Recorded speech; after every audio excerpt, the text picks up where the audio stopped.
Selamat datang saudara-saudari.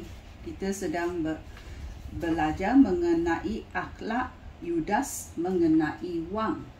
Ya. Adakah Yudas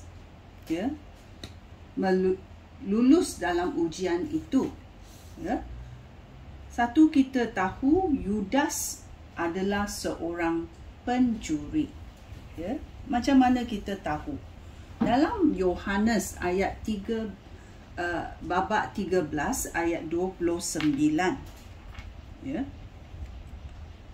bila Yudas dilantik menjadi bendahari wang, ya, ataupun macam bendahari ekonomi, bendahari wang, finance manager, ya, apa berlaku? Adakah dia tulus, jujur dengan wang yang disimpan untuk kegunaan masa depan?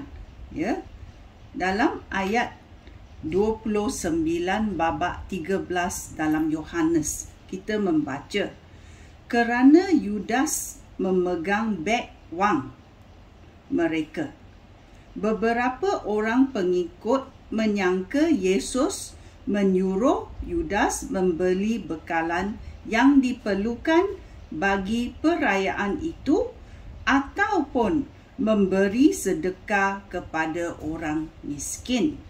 Ya. Oleh itu kita tahu wang yang disimpan adalah untuk diberi kepada orang yang memerlukan, orang yang sedekah, orang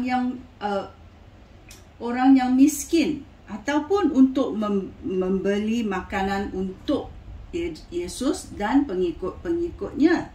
Ya, apa berlaku pada duit itu? Dalam Yohanes babak 12 ayat 4 sampai 6 berkata, Yohanes babak 12 ayat 4, Yudas Iskariot, salah seorang pengikut Yesus yang kelak mengkhianati Yesus, berkata, mengapakah minyak wangi ini tidak dijual dengan harga 300 keping wang perak? Ya, dia tahu harga benda-benda, dia tahu. Ya, lalu wangnya diberi kepada orang miskin. Apa pendapat Yudas? Yudas berkata demikian bukan kerana dia mengambil berat terhadap orang miskin, tetapi kerana dia pencuri.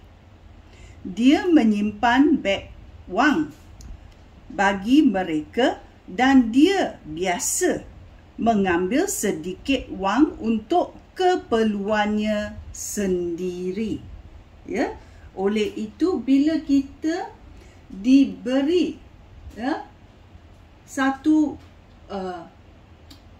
arahan atau suatu kerja untuk menyimpan duit untuk semua, bolehkah kamu sentiasa mengambil duit itu untuk diri sendiri? Tak boleh. Ini berkata CBT, ya, Criminal Breach of Trust. Orang percayakan kamu dengan wang itu dan kamu menggunakan wang itu dengan manfaat diri sendiri. Oleh itu, apa yang berlaku terhadap Yudas Iskariot, ya, apa yang dia melakukan itu tidak betul, ya.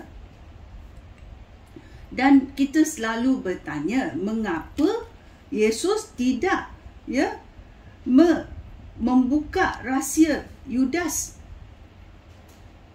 ya, bahawa dia seorang pencuri? Ya. Yesus tidak membuka rahsia itu kerana kita tahu dalam masa ini ramai yang menggunakan nama Yesus, ya, untuk mendapat duit, untuk mendapat duit sendiri, ya, bukan untuk kerja Tuhan. Tuhan berkata kamu mesti menolong orang-orang yang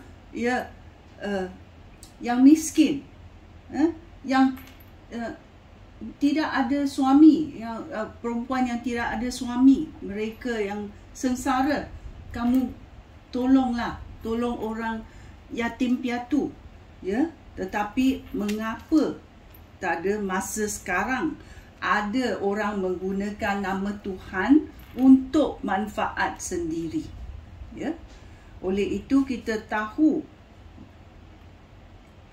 bila kita menggunakan wang Tuhan dengan manfaat sendiri, kita tidak akan, ya, menerima berkat, ya, pada akhiratnya, kerana kita melakukan apa yang tidak betul. Kita menjadi pencuri, ya. Adakah kamu pencuri? Ataukah kamu mau hidup dalam ketulusan Tuhan, ya? Kita tahu sekarang Yudas adalah seorang pencuri, ya, untuk manfaat sendiri. Sekian, terima kasih. Shalom.